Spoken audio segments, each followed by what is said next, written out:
decibels lit and the signals tight. For static fades, I twist the knob. The shack comes alive, this is my job. LEDs glow, antennas high. Another night beneath the sky. I'm calling out, hear that tone. Across the globe, I'm not alone. The net's alive and I'm checking in. Let the conversation begin. More at the Amateur Radio Roundtable. We're all plugged in, solid and stable. W5KUB's calling loud and proud, spinning stories through the static cloud. From KW5GP to you and me, 7BG. We're rocking the bands, wild and free. Glenn's got mods on a breadboard bass. Brett's breaking news from a distant place. Tom's at the helm like a seasoned vet, streaming it live on the internet. Antenna swing, the skip is long.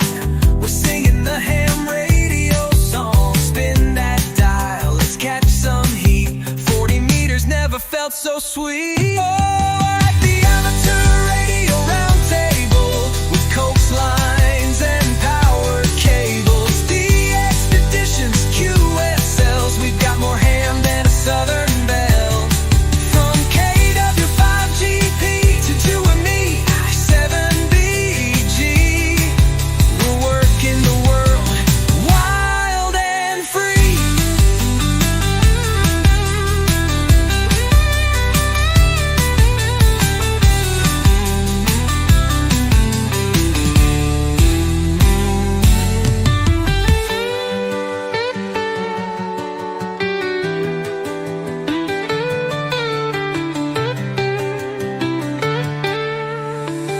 Rockin', we're over the rear, then you're the round table.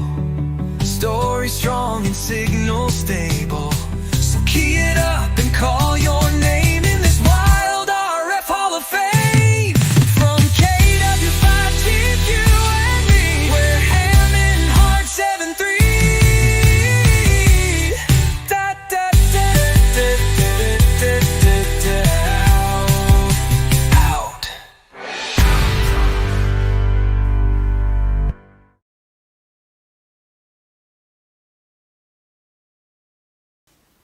Good evening, everyone, and welcome to Amateur Radio Roundtable, a show about ham radio, shortwave, electronics, physics, and whatever else comes up during our conversation. This is Brett Glass, WY7BG. I am producing the show tonight for Tom Medlin, who is here and now has a bit of his voice back and hopefully be saying a few words to us. Tonight we're on Facebook and YouTube and also on X. And we're also on the world-famous WBCQ on 7490 kilohertz. Please subscribe to our channel, join the Facebook group for ham radio, which is called Amateur Radio Roundtable, or you can also search for W5KUB in Facebook. Tonight we're going to be talking about the FCC and the government shutdown, and also a proceeding before the FCC, which concerns amateur radio operators, and also showing some Hamfest pictures, and discussing whatever occurs to us. Anyway, let's check in with everyone. Let's start with Tom, and and Tom to at least say a few words about how he's doing. Well, let's try this. The announcement of my demise has been greatly exaggerated, if you can understand that. I'm still here. My voice went out right before the show. It's been fairly good today. It's been pretty bad for like the last 5 weeks, but I didn't want to get on here because I sound terrible. But anyway, I think it's getting better. So I'm going to try to stick with the show tonight and watch it. So back to you, Brett. No. Okay, and Tom, I hope you'll be you should be in the IRC chat as well. To comment on all of our little gaffes here. I am not a professional video producer. I'm not Tom is the seasoned vet, but I'll do the best I can to engineer everything here. And next up we have Glenn. What have you been doing this week? Working on my book. We're down to like the last probably 2 weeks at this stage. Get that thing turned in, and hopefully it'll be out in time for Dayton. At the same time, we're going to be doing a couple ham fests over the coming weekends. We've got the Petit Jean Mountain Ham Fest this weekend, and then the following weekend is the Crowley's Ridge Ham Fest over there near Jonesboro, Arkansas. Going to be going over there and seeing some Memphis friends. And there's another one in central Arkansas on the same weekend over in Perryville, but I'm not going to be able to make that one. And then about 3 weeks later is a really fun ham fest. Tom's been there a number of times, and that's up in Nixa, Missouri. And I'll be doing an Arduino forum up at that one. So looking forward to that. And just got news the other day in your November QST. I've got a product review. Did a product called the Radio Builder. Really cool Arduino based, ESP32 based actually, project. And that'll be in the November QST. So got that going, but the big thing is the book is literally that close to being finished. Ah, that's fantastic. Yes, well, we'll be looking forward to it and to the raft of other books that the ARRL has asked you to produce. It's going to be a lot of fun. And let's see, myself, I've been working on antennas. We had our first frost last night, and we're picking all the remaining vegetables in our vegetable garden here in Laramie, Wyoming. And when I went into the garden to do that, I discovered that we had a visitor. There was an 8-point buck in the yard. Wow. They normally don't come into town, especially to the center of town where we're located. But I guess toward winter they begin to forage and fatten up for the winter. So this one was there. We just kind of let it wander, and did the best we could to stay out of its way. But well, it's a sign of fall. It's a sign that that everything's coming. I've been dealing with. The FCC as best I can. They are partially shut down, and I'll be talking a little more about what they're doing and what they're not doing later. But some of the people are working from home, and some of them are actually gone home because of the government shutdown. So anyway, that's pretty much been my week. And just continuing to do things. So let's see. What do we have on the agenda? First thing I have on the agenda is a notice from the FCC about the gaming company. Yeah, Brett, your audio is breaking up. It sounds like you're, like Tom said, Oh, it you is. got it. There you go. Okay, is this better? Much better. Okay, good. Yeah, well, it must be the noise suppression or something. Okay, there we are. So anyway, what's going on right now, unfortunately, is that the FCC is partially shut down due to the government shutdown, and they're doing some things and they're not doing other things. And what I'll show you here, if I can get to the right window, is what they've published about that. Here is the public notice from the Federal Communications Commission: impact of potential lapse in funding on commission operations. And there are some things that are still going on. Their network outage reporting system for the internet and telephone networks is still working. A lot of public safety stuff. The disaster information reporting system, that's all up. Those things like that will remain available. The electronic comment filing system, which we'll talk about more in a bit, will remain available, but they're not going to do anything. There's not going to be any user support. If you file a comment, I don't know if it's going to appear, because I don't know if the people who are the people who review the comments before they're published are actually working. But you can at least file the comments and hopefully they'll appear later. If you're an internet provider, the broadband data collection system will again be available. You'll be able to submit information, and you'll be able to look at the broadband map to see what providers are available where you are. But they're not going to have any support. No one's going to answer the phone there.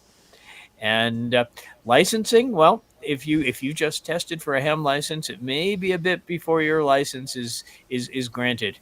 Um, according to what I see here, the most of the administrative stuff, including the granting of licenses, has been suspended. Um, and just looking down here to see if there's anything else. They do have again emergency services going, but a lot of the usual stuff is suspended.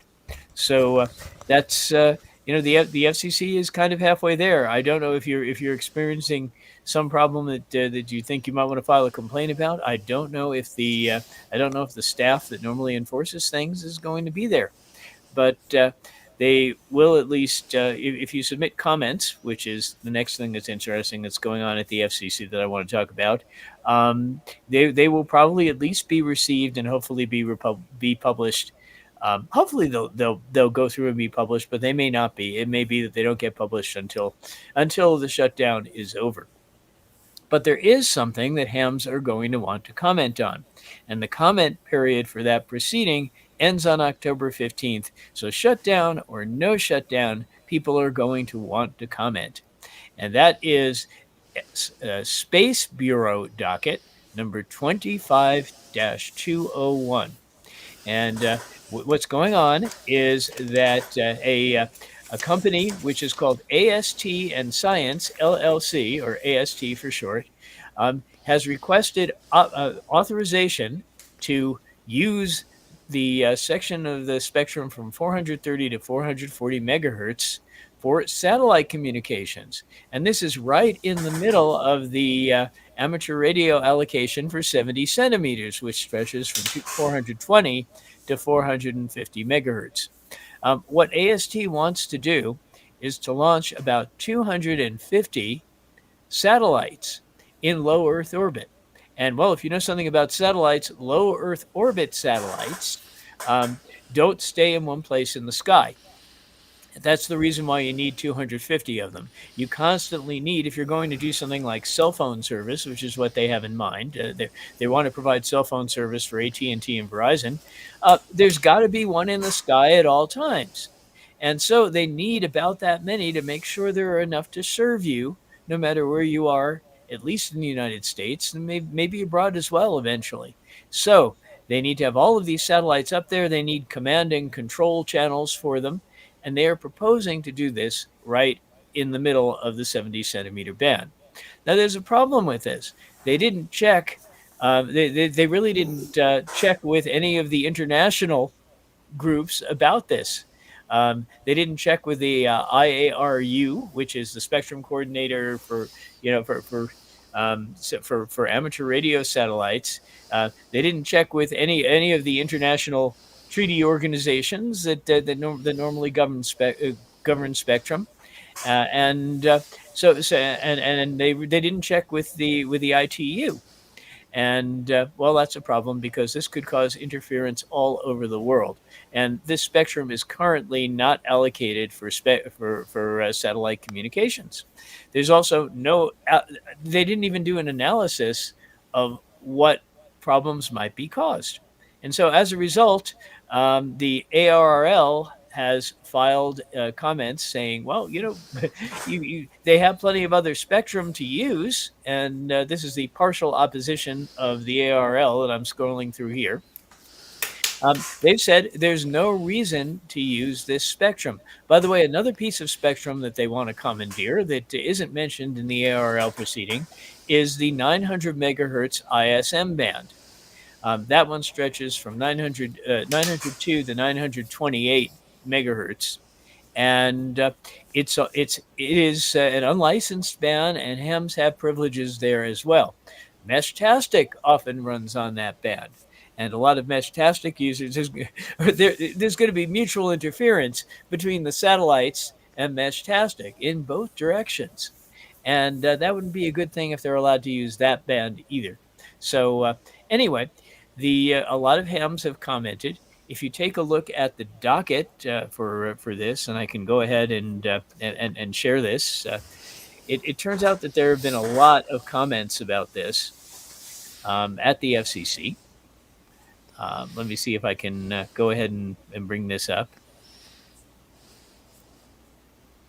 I'm gonna share share a browser window. If you go to the electronic comment filing system at the FCC, just it's right off of the homepage. You click on ECFS and you go right there. You see that there have been 2,555 comments so far in this docket, and everyone counts because, well, we've got big, powerful corporations asking to use this spectrum. So we obviously want to have as many hams comment as possible and say, whoa, Nelly, don't take over our spectrum. So as you can see, there are a lot of comments with call signs in them, not just U.S. call signs. This one, as you can see, is from Germany. And so people are commenting from all over the world, and, well, every ham should. So a good thing to do, I really strongly recommend it, is to go and even if you just say, I second what the ARL said, I think it's worth doing because we want to preserve our spectrum. It's constantly being requested by other parties, and we use it. We use it for emergency response. We use it for things that are serious, that have serious public service functions. So we shouldn't just let the satellite people take it over. And in addition to the Meshtastic, of course, that would just totally destroy that technology. Hams have got an allocation at 900 megahertz as well. Yes. So, that would impact our 900 meg. And they're already taking the 3.4 gig band away from us. So, yeah. And a lot of stuff is moving into the microwave, hence the new book. So, yeah, we need to, have our voices heard on this one. Yeah. And by the way, this could even interfere or have mutual interference with your electric meter. I know how that might sound silly, but it's true. Most of the electric meters in the United States are now 900 megahertz radios. That's just because the meter reader doesn't have to get out of a vehicle. They can just drive by and scan the airwaves and find the signal from your meter. And so you might get a strange electric bill with very big charge on it that you don't expect. If there's a lot of satellite interference, if you have 250 satellites all transmitting interference on that band, so that could potentially be a serious problem. Well, I'm curious with the fact that it appears they really didn't do any research. They just went and frequency grabbed and say, that one looks good. That one looks good. Okay, let's file a petition and take them. Mm-hmm. That's not making a whole lot of sense there. But it definitely doesn't look like they thought this through. They just want the band and get their income going. Yep. And they've requested access to other bands too. They've requested 400 to 410 megahertz. A couple of things in a couple of regions of the 2 gigahertz spectrum. Although fortunately they did not request the Wi-Fi bands. Well, they probably knew that wouldn't go over very well. And then way up in the gigahertz range, they requested 45 to 47 gigahertz. And that's an interesting range because there's a lot of oxygen absorption once you get up to that frequency. And I honestly don't know, unless the satellite was right overhead, how well that would even work. But they did request it. They put in requests, I think, for everything they thought that they could get. Now, the 400 gigahertz area of the spectrum is also used by amateur satellites. And so 400 megahertz band is also an area where where we get interference with amateur radio activities. So what can I say? We need to stick up for our spectrum. We don't know how much whether it will do any good because these corporations have a lot of pull with the FCC, but it's important that we try. Now, Bill also in the chat mentioned that the 400 to 410 megahertz is used by the weather balloon radio sons. Hmm. Yep, that area is also used for that, and well, it's a problem. Yeah. Uh, Now, Tom asked also, is there any request around 300 meg? I don't see any in the docket. If we take a look at the if we take a look at the request, and I do have the request, I can bring it up on my screen. I've got a list of everything that they have requested right here. Here we are. I have to go to my PDF viewer. Here we are. Here's a list. They've got some in the 600 to 700 megahertz range. They have some in the 800 to 900 megahertz range. Look at all of these. They don't go down the 300 as far as I can tell. Yeah, but 902 to 960 is dead in the ham allocation there. It certainly is. And again, ISM, ISM, which is used for all kinds of things. It's used by Yeah. wireless ISPs. It's used by those electric meters. It's even used by things like, speakers for your stereo that are Exactly. wireless. And so they're looking to really cut into every one of those bands. Up in the gigahertz range, they're talking about a big swath, not just 47 to 50, but also it looks like 37 to 42, and 50 to 50 and 50 to 51 gigahertz as well. So they're asking for lots and lots of spectrum for this. And that's considering that they're going to be doing cell phone service, they really should be looking at bands like the various cell phone bands like AWS. But so far they really haven't. It seems like they're looking to poach everybody else's spectrum. So anyway, let's stop the screen share and come back here. This is of concern. So anyway, every ham, if you have a chance, go to the ECFS and the docket that you want. Again, it is the first thing it's going to ask you is what proceeding is it, and what you want is 25-201. You don't have to put the SB for Space Bureau in there because the numbers are unique no matter what bureau at the FCC is handling them. So if you put in 25-201, you can do a search and then you can file a comment. You can file a formal comment, which is formatted like, sort of like a court document, but you don't have to. They also have the ability to let you file an express comment where you just open a window and you start typing. And it goes in just as text. So, And now, which site do you go to open this?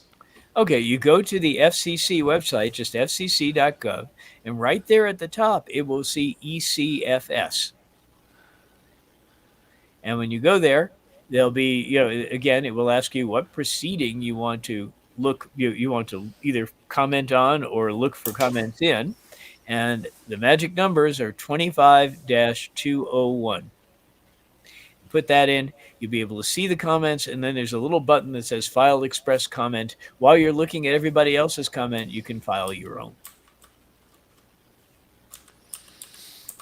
Yeah, because that's just kind of crazy. Mm-hmm. Okay, so anyway, that's that topic. I guess the next thing to do is this. Back in a minute. ICOM's IC7760 is a pinnacle of base station excellence for amateur radio enthusiasts. Designed to deliver unmatched performance, the IC7760 features state-of-the-art technology, exceptional RF clarity, and an intuitive interface, all housed in a sleek and durable design. This base station features a separate remote control head and RF deck, providing enhanced flexibility for installation. Place the RF deck closer to the antenna feed point, freeing up space on your desk. You can also connect a control head to the RF deck through your home network, enabling remote operation from anywhere in your home without needing a PC. Pair the IC7760 with a powerful IC-PW2 linear amplifier and take your contesting experience to the next level with ICOM's industry-first linear amplifier. Together, they redefine what's possible in amateur radio.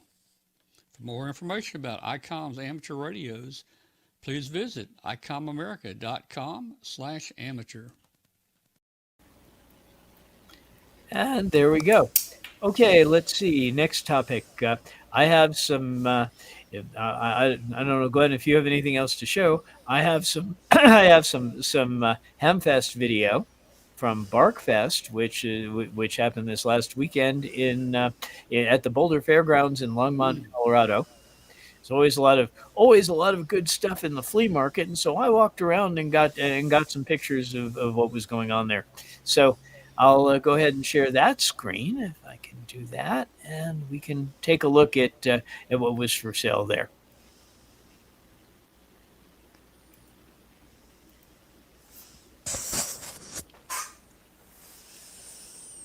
So they had a big exhibit hall and a big flea market with lots of great bargains. Although I did see people haggling, even though they said they wouldn't haggle. Okay, you're VC. You're black again. Yeah, the video's The video Go is on. not coming. The video is not coming through. You're using VLC. yeah. I'm using VLC. Let's. Yeah, it's not playing. It is not playing. Okay, let's try.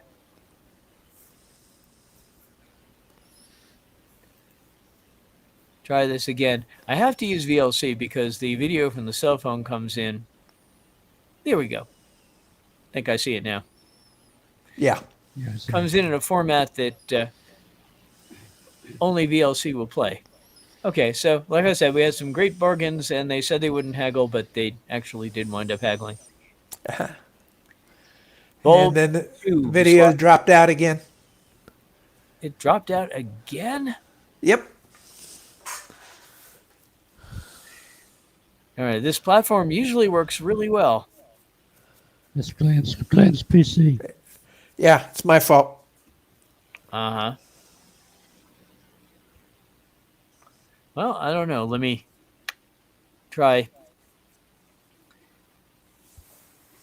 a couple of things here. I mean, that looked like some nice complete beams all wrapped up there on that table. Yep, they were, and it just went black again, didn't it? No, actually, It's come back. Nope, it's gone. I'm not sure exactly why Talk Studio does that. Let's see if I can make this work better. As I said, everyone, there are going to be glitches. I wish they weren't, but but again, I'm not an expert, and B, the software is sometimes flaky. So let's see if there's some other way I can play this here. Media player. Okay, let's try it now. Working a little better. Yeah, it's holding in there for now. See if it gets Okay, past good. this. Let's see how we do. There we go. Yeah. Nope. There it went. Tomorrow. You get about 10 seconds and then it goes away. And if I pause it, it comes back. Yeah. There we are. Oh my gosh. Look at that tube out of an oscilloscope. Oh, yeah. Crazy. So maybe if I just pause it every now and then, we can get it to play. Oh, okay. there's the Simpson I want. Yep. They were, there were a couple of nice meters there. Stereo. I really speakers. want the one with the silver band, but you don't see those very often at all. Yep. Old Flex, classic Kimwood, Hammerland, and these people were very into very into video of different kinds. So here's amateur TV. Oh, wait, there we are. I'll bring it back. Oh, there's all the caps for Tom. Yep. And these are new in the boxes. If I, well, okay, Wow. yeah, these are nice big capacitors. And look, the old Johnson matchbox keeps coming around. Yep. And this antenna right here, this MFJ with the ballon at the bottom, this sold in like 5 minutes. It said 5 band on it, but in fact, it's not. It's a non-resonant vertical, so it's really every band. I was going to say, it looks like the 14 AVQ or thereabouts. 5BTV. Yep.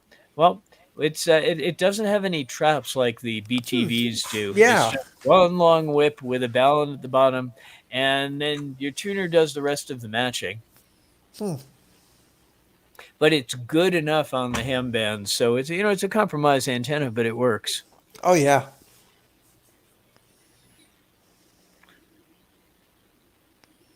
More MFJ stuff. Oh, man. Yes. Always see a piece of HP test gear that I'd love to have. Hmm. So let's see. Okay. Nope, there's some old Heath kit. And there underneath, you sometimes find interesting stuff. In this case, well, okay, it's not ham radio equipment. But always look under the tables. Oh, there we go. A nice sound bar there, I guess. Uh-huh. Yeah, your Heath kit amps. Seems like every ham fest has one of those somewhere. Yep.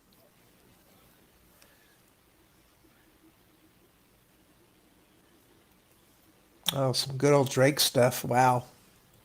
There is a lot of Drake stuff on sale at Hamfest nowadays, and I don't Yeah. know exactly. I think I'm not sure what it is. Maybe maybe there are a lot of estates now from the time when Drake was super popular. Yeah. Probably.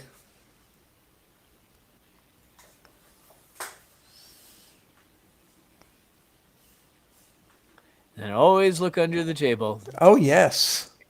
There you go. I took home a lot of free stuff. Oh, yeah.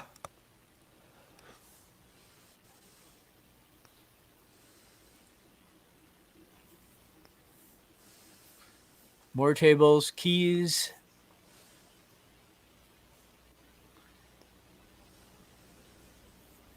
And there's something you notice when you see stuff for sale. Yeah. They always want the boxes with it. That will increase the asking price significantly if you have its box. Yep. So don't ever throw out the box. Mm-hmm. Yes, I have a loft in my house which is dedicated to product boxes. Yes. So anyway, look at all those. See it under the table there, is where all the tubes are hidden.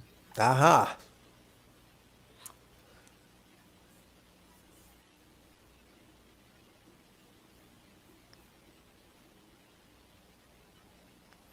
That looks like a Motorola repeater. It is. That's a UHF repeater.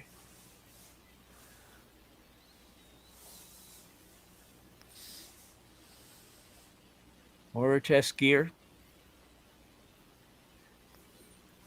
A lot of this, they just put it on the table and they say, pay on the honor system. That's cool. Oh, there's a nice halocrat. That looks like what, the 110, 111? I don't know. It's missing the knobs, but it looks good otherwise.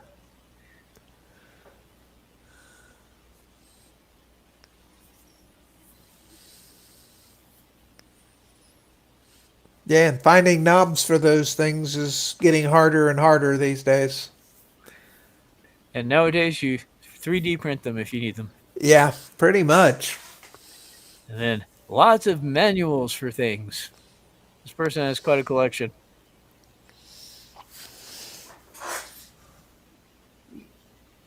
That's actually kind of impressive because there's a number of manuals that are not available on the internet. Mm-hmm. Yeah. Yeah, there is this one database of ham radio manuals on the internet, which I think is in Denmark, which is which is fairly complete. Another free box. These people are like me. They just want to clear out their house. Yeah. And then, Oh, those are some cool roller inductors right there. yeah, that's what I was wondering. They're looks like they've got bands Yeah, of steel and then a roller that rolls around it like a record player. yeah, that was kind of interesting. Never seen that before. Mm-hmm. Yeah. And let's see. Are you seeing it now? By the way, is the video Yeah, it's good? yeah, the video's hanging in there. Good. Okay.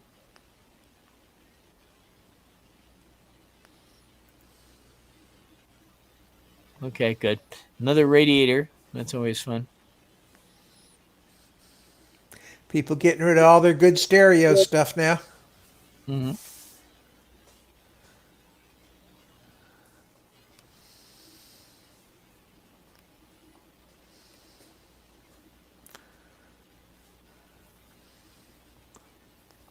I really need to get into one of those meter bins and just start prowling and getting some. Yep. And there's then the Deep Space Exploration Society also had a booth. Lots of old commercial two-way radios.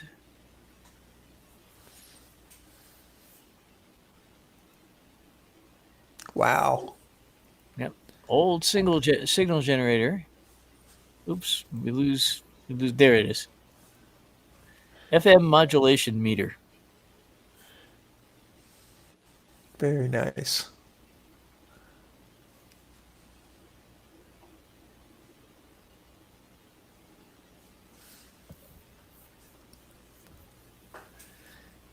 You just have to keep kicking the video every so often. Well, when I see it, when I see it blank out, I'll just pause it and it comes back. Yeah, that's bizarre. It may have a problem with buffering. I don't know.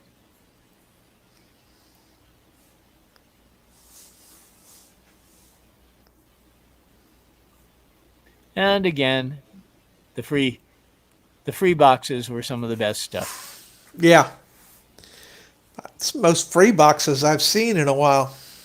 Oh yeah. Well, at the Denver area Hamfest, there is a lot of free stuff, and I sometimes go home with more of that than anything that I've bought. This time I had a table and I was selling. I was selling some things. Look what Tom's got. Oh, there you go. He's got one of those big caps. Yeah, that's a big one. So, Tom, I don't know whether you want to talk or type, but I'm curious how you're whether you've done any more work on your tuner for your antenna. Well, let's see if I have a voice. Testing. A little bit. Okay. Well, everything's been pretty much put on hold. I had a tree guy that came over. I had to get a 100-foot tree removed. He's got to come back and do a lot of work in the backyard. So I took down many of my antennas so he wouldn't get tangled in the antennas.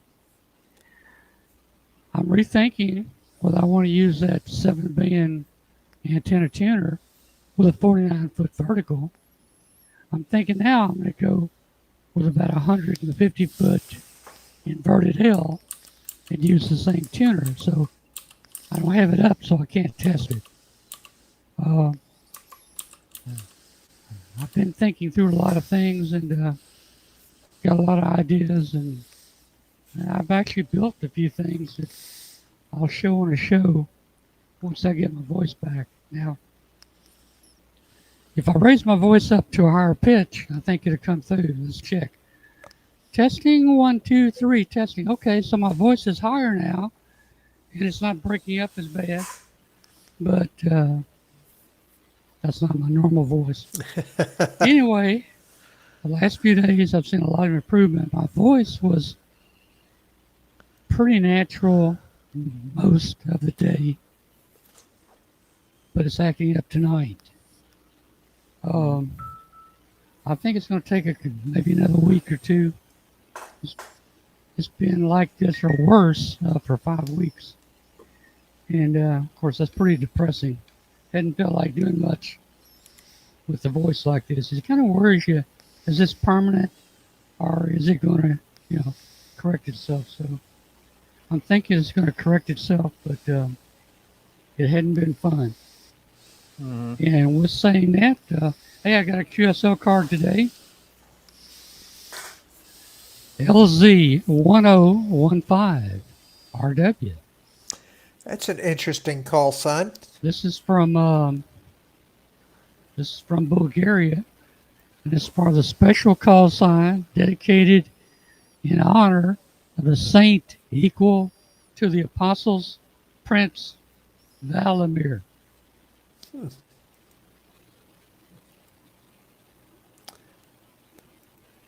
Yeah, slightly out of focus. There you go. Yep, there you go. According to QRZ, this is the Bulgarian club Blagovzhnik or something like that. Yeah. Yeah. All right. Blagovesnik. Doesn't say much about what I assume it's a ham radio club. It doesn't say much about what it is exactly. Yeah. So anyway, I thought I'd make a showing tonight and let everybody know I'm still kicking. Yeah. I did use a background. Yeah, I think his voice is under the third headstone on the left. Yeah, I think it is. Testing 1, 2, 3. There you go. Testing, Hey, testing, we got 1, Michael 2, 3. Jackson with us tonight. Yeah. Well, Well, maybe I should talk like this. Well, maybe we can build you a pitch shifter so you can talk like that and it will come out in a normal tone. There you go. Yeah. Well, and there are certain words I can't say. Certain words get muted. I don't know why. Huh. Let's see if I try numbers. Let's see. 1, 2, 3, 4, 5, 6, 7, 8, 9. Oh, they all pretty much came through. They came out this time. There's certain words that it just goes blank. It sounds like, if your vocal cords have to vibrate more on a word, it has problems with it because you're just not vibrating well. Yeah, I've tried everything, guys. I've tried all types of hot, cold, throat stuff. I've tried everything. It's not helping. What basically is you got two nerves for your voice that go up your neck. There's two nerves. And during the surgery, my incision is actually on the right side. I don't know what this is here. My incision is on the right side, and it's pretty much healed. But they go in there, make an incision, and then you got to move everything out of the way.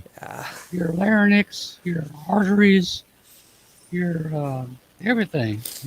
Voice box, nerves, and those nerves get somewhat bruised or damaged, and it takes them a while to recover. Hey, at least it sounds like they're recovering, though. Well, I'm hoping so. Some people recover in a week to 10 days, other a couple weeks. Some people it takes a month. I'm just a little over a month. Yeah.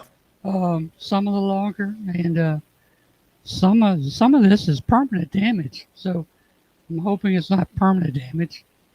I see improvement the last few days. I've had a normal voice most of the day. Yeah, If well, that's I a good clear sign. if I clear my throat, it goes back to this. Yeah, It's going give to it get time. better. I'm pretty sure it's going to get better. So, thanks to you two guys for doing the show. There's no way I could do it. No. Clifton's got a question here, and it's kind of one I think we all have. How is the surgery done for your neck? Well, guys, I had pain for about 30 years, and I never wanted to go have it fixed. And that pain was 24 hours a day. It didn't come at certain times. It was always there in my neck. It limited my neck turning. it radiated down through here, these muscles. It was always in my shoulders and my neck. And it was always there day and night. In fact, the past year, I had a dull headache every single day, all day. And, you know, um, I had the surgery. And after I woke up from surgery, I've not felt a single pain at all, day or night, anytime after surgery. The only problem I've had is my voice, but no pain at all. And what they did, they went in here and they chiseled off a spur. I had a spur pushing against the spine or all the nerves, and I also had a collapsed um, Disc. disc. Yeah, my mind's gone. So they chisel that off. They pull the whole disc out. They stick a new one in there, and they got a little piece of titanium. It's like a plus sign, and they stick that over it. They put 2 screws at the top, 2 screws on each side, and 2 screws at the bottom. And I don't know how they do it back in there without dropping one of those little bitty screws, man. You know, you got to go way back in the throat to get to the front side of the spine. It's very difficult to do that surgery from the back because your discs are in the front of your spine, not the back. So I don't know how you would actually put screws in the front from the back. I don't know. Well, I but, think when you go to get your next X-ray, down a little lower, you'll see the whole pile of screws that they there dropped. may be a couple screws laying in there. Yeah, yeah. So There's no a whole new pain, meaning to having a screw loose. Yeah. no pain and no nothing. I mean, it was that's good. the easiest thing in the world. When they put you to sleep, man, you don't feel nothing. No. In fact, I was looking forward to it. When are they going to come get me, man? I'm looking forward to this. Robin, and hey, one thing, Glenn, you and I have kidded about how far we can count until we go to sleep. And usually it's about 2. That's it. 1, 2. So I go in there and all these people around me working on me, they're putting me on the operating table and they're covering me and they're covering my head and they got a little opening here and I'm talking to the anesthesiologist and I said, now guys, I said, I normally have a little test or a contest to see how far I can count when you start to put me to sleep. He said, no. He said, first, he said, are you ready to go to sleep? And I said, well, yeah. I said, yeah, but I said, I always count before I go to sleep to see how far I can get. I can usually get up to 2, maybe 3. And he said, okay, let's try it. He said, go. And I go, 1. I go 1, 2, 3, 4, 5, 6, 7, 8, 9. And I'm thinking these guys are playing with me now. They're playing with me. I go 10, 11, 12, 13. And I thought, I mean, these guys are, man, I'm going to get with them when I wake up. 13, 15, 14. And that was it, man. That was it. Mine was better than that, actually. They got me up on the table, and, they had prepped me with an IV and everything. So all they had to do was hook me up. And I heard the anesthesiologist, okay, we're going to hook you up. And that was the last. Next thing I know, I'm waking up. But I get another shot here soon, at least 1, maybe 2 shots. I'm going to see one of my other doctors Thursday, and we are going to be discussing, the way they put some of those price tags on the clothes and stuff with those T-shaped on each end nylon little things. Yeah. That's what they are discussing doing to me in certain places that you normally don't want stuff going into. Yeah. Oh, just good, man. You know, No, hey, just but have a you good. know, the fun thing is the diagnosis that they got out of the tests last month was different than what we had all expected. And this solution is actually much simpler, quicker, easier, better. And they actually gave me some pills to address what they found, not what they thought they had. Mhm. And believe it or not, they've actually solved the issue at this point with the pills. Hmm. So, So but the what's the name of next, this treatment, Glenn? The something flow. the stick things in places that you don't normally stick things procedures. Well, Um, if they do that to me, I say you got to put me to sleep first. yeah, and kiss me after maybe. But Mm. yeah, Uh, this was. They did a ultrasound on one to actually measure size, and then they went in a Beep. different. Yeah, they went in a different direction and actually did a video with the catheter oh boy. and actually saw the issues involved, and it wasn't what they thought it was. It's just old man stuff. Let's just put it that way. You know, it was But yeah. Hmm? It was but very. Hey, my deal was very pleasant the whole time, yeah, and in fact, I could after they went to recovery. The only thing I didn't like this lady kept saying, "Mr. Tom, wake up, yeah. Mr. Tom, wake up." Lady, shut up! I Ground want to control sleep, to man. get your I tongue. want to sleep, man. Quit. Yeah, I mean, I woke up and within 5 minutes they had me walking up and down the hall from the heart procedure back in January, and the only reason they wanted me up and walking up and down the hall was to see if I was going to bleed out. Yeah. Hmm. I'm like, Well, really?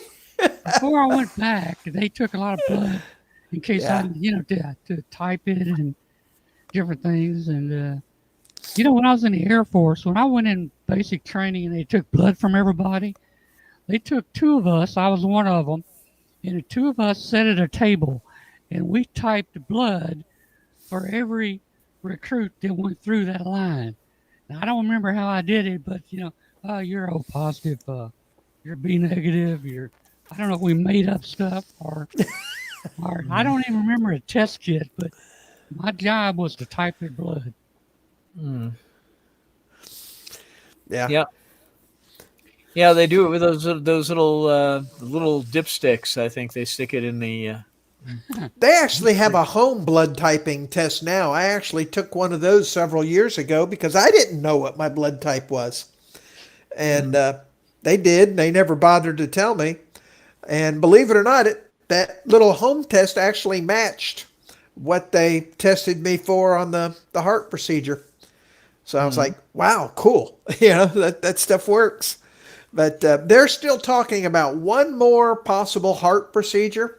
They fixed about 90% of it, and they say most have to come back for a second round. And so we're talking a second round probably sometime in the winter. That's not where they take it out and put another used one in, is it? I don't know. They're saying something about we're trying to bid on it on eBay, and I'm not really sure. No, actually, this is the one where they bug zap you. They stick a catheter in, go all the way up to the heart, and they either use a laser and burn it or cryogenically freeze parts of your heart to stop the irregular heartbeats. Mm. And they do it all from a catheter up your leg. Yep. Mm. And it's truly amazing because before this last procedure, it was rough. I mean, it was all over the place. But since it's stabilized, and it's only been that was July 23rd, so it's only been like 2 months and a week or two, and they said it's 6 months for the total feeling. Yeah, Clifton, it was an ablation, and but Mm. they've cut me off of one of my meds already, and it's everything's holding stable. I get to see them in 2 more weeks. This Mm. is Doctor Month, but the cool thing is, and Tom, you have this to look forward to. Is once you get past this, I look down the road and it's like I have to wait for something else to break before I got to worry about it. They're fixing everything, Yeah. and I haven't felt this good in years. And like Tom, with you and your neck, I'm sure you're feeling absolutely great on the physical side. Not having those headaches and everything all the time, and all the pain. Yep. And you're going to look forward, if you're going to make it to Crowley Ridge. Now, keep in mind, that's from 8 a.m. to 12, so you're going to have to get up early and head up there. I know. But it's a short little ham fest. It's probably an hour and a half. Well, it's probably an hour Yeah, and a half. about an maybe hour and a half 2 for hours. you. Maybe 2 hours. I don't know. It's about 2 hours for me from here. But, our friends from Memphis are there. They're running the show. Michael, KK4IOH, Oh, yeah? is one of the gang. Okay. So I we was get going to. to try to get. I was going to try to get a table. I got a few Yeah. things to lay out there, but I don't think I'm going to now. And Well, I will be bringing a table. I don't know if they have them or not, but I will have a table. If you want to bring something, you're welcome to put it on the table. So it's totally up to you. And all right. Yeah. one last thing, and you can just nod or shake your head or whatever. Were you able to use those switches that I sent you? Were they? And I'm going to show this on another show. Let me get it. Hang on. Yes, he put out a call for small slide switches on Facebook. Yeah. And miraculously, I had 2 different types, and I had multiples of it. So I want to show this on a preview on a future show, guys. This is the ICO. It's a kit. It's the ICO model 232 vacuum 2-volt meter, God, those are great.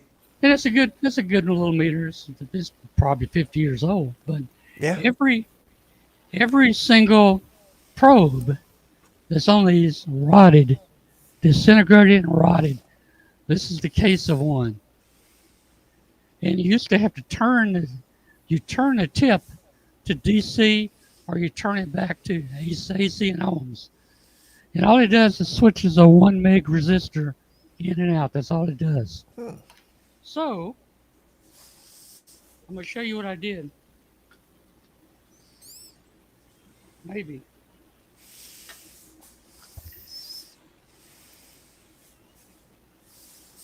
So I built a replacement probe. Okay, you used the bigger of the 2 switches. I used a bigger. The smaller one would have worked, but this one did fit. And it did. The smaller one didn't have good mounting ears. That one had the mounting ears. So That's great. actually, with the grid, this is actually a better probe. Yeah, that looks This good. This thing was actually. That looks good. So I used the same tip. It's just about a 3-inch long. I think it's brass. I used the same tip. Put the switch in, 1 meg resistor, and there it is. You got a brand new probe for it. That is nice. So that's one of the items I was probably going to get rid of at the Hamfest. Yeah, I got that for free. I don't know if you guys remember or not, but I do. Yeah, it was You real got- rusty. It was real corroded inside with the deep battery leaked. And the battery says that it was a non-leakable battery, so I don't know what happened. Yeah, I remember you showing us those pictures. I don't know if there's really any such thing. No, Yeah. I'm still trying to figure out how these. Oh gosh. Alkaline batteries actually leak. They look like they're sealed metal and paper. How does this thing get out? Well, particularly the end is not. It's not all one piece. It's just folded over. Around the end. Now you'd think, why don't they put metal in there to keep that from happening and just make it a solid assembly? Well, I suppose it's better than having it explode. This is true. It might be a safety hazard if they did seal it up too well. Possibly. Look at the lithium ion stuff. Oh boy.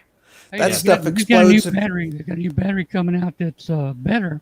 Supposed to be better than the LiPo. It's supposed to go down to -40, and that's a sodium. Have you seen those? Yeah. Correct. I think they're in the building stage now. They're sodium ferrite or something like that. Yeah. I'm there's a whole bunch of new battery technologies they're working on right now. Yep. Well, battery technology is one of those things that really hasn't developed that much since Volta did his original cells. Yeah. We still have electrolytes and plates, just like we did then. Oh, here we go with Bill. The Kodak alkaline batteries were a surefire electronics destroyer. They always leaked badly within a year or two. Mm-hmm. I don't think I ever used Kodak batteries. Yep. And some of the first some of the first flat batteries, like the lithiums that we have in our phones now, were developed by Polaroid. They put them in the film packs, so that when you change the film pack in a Polaroid camera that had a motor, like the Swinger. Yeah. It was after the Swinger. I forget the name of the Polaroid camera. It would shoot the picture out afterwards, and in order to do that, it needed a battery. So they put the battery in the pack, and it was just enough energy in there to develop the full roll, the full pack of That's cool. pictures. Well, see, I'm from the Polaroid land camera era, and I always tried to figure out, why do you call it a land camera? Can I not take it on the water or something? And it turns out that Land is the name of the guy that invented that camera. That is true. I believe it's Edward Land. Edwin Land. Edwin. Okay. Yeah. Yes, that is correct. So yeah, that was kind of cool. And so, yep. And Polaroid, well, they were great in the day. I still remember the old film, the old film packs, which didn't have the motors that you had to pull out just right, and then you could watch them develop. Though it was kind of cool. Yeah, that's what I had. I remember I had one of those, and I took it to Lion Country Safari in Miami. I think that's the only time I ever took pictures with it, and used up a whole roll of film at that place years and years ago. I mean, we're talking my pre-ham years is the best way to look at that. Mm-hmm. Hey guys, I want to show you this capacitor again here. Tell you Okay. a little about it. I guess is this called a differential? It's got plates on the top and the bottom, and then the rotor swings between both the top and the bottom. I think is that a butterfly, or I forget what they call it. Get a better look Butterfly sounds familiar. I forget what they call it. here. Yeah. Anyway, this particular capacitor, I picked it up at MFJ. The capacitors cost so much now, man. If you look at a capacitor on eBay, they go upwards to $100 each. Now, MFJ started building their own capacitors. This is an MFJ built capacitor. Yeah. And it's got some type insulated board on the square on top. Mm-hmm. And then it's got a long threaded rod from end to end with spacers. And they punch out these plates. And they slide these plates on in a spacer. And then another plate, the spacer, and another plate. And then they close it off. So they were building their own capacitors. Yeah.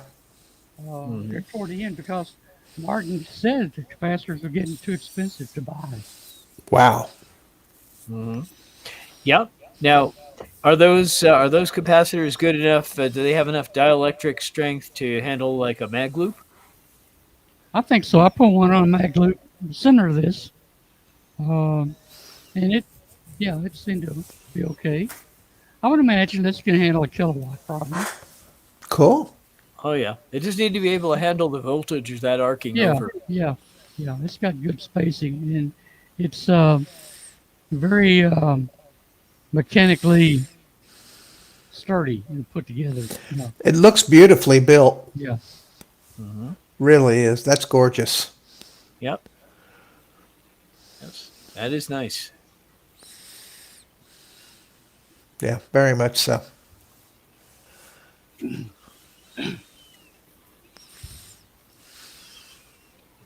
So anyway, we don't have to go for the full 90 minutes that we normally go for. I just tried to bring in some material, but hopefully, Tom, next week your voice will be completely back and we can do more. Who knows? We'll see. And hopefully next week I'll be closer, if not finished, with the book, and I can bring some of the stuff that I've got in the workroom. It's no longer the lab. I don't have that anymore. I have a workroom in the other bedroom, and that room is dedicated to nothing but ham radio. That's where the shack is going to be, and my workspace and tools, test equipment, and everything. But I actually have a pair of the Meshtastic Heltec V3 boards waiting to get programmed and play with this week. So maybe we can talk about Meshtastic next week as well. Yeah, that'd be good. Yes, that would be fun. Okay. Well, I guess that's that's all we have for tonight then, unless either one of you has anything else. No, I have nothing tonight. Coming events or anything like that? Nope, not on my list. Yeah. Okay. Well, in that case, thank you everyone for joining us, and come back next week when hopefully Tom will be running the show again, and we won't have so many glitches. Take care, everyone, and 7-3. Good night. Good night, everybody. So you're saying I can ask this cat any question? The cat is connected to the computer. You just type in the question, it will read his mind. There the answer comes.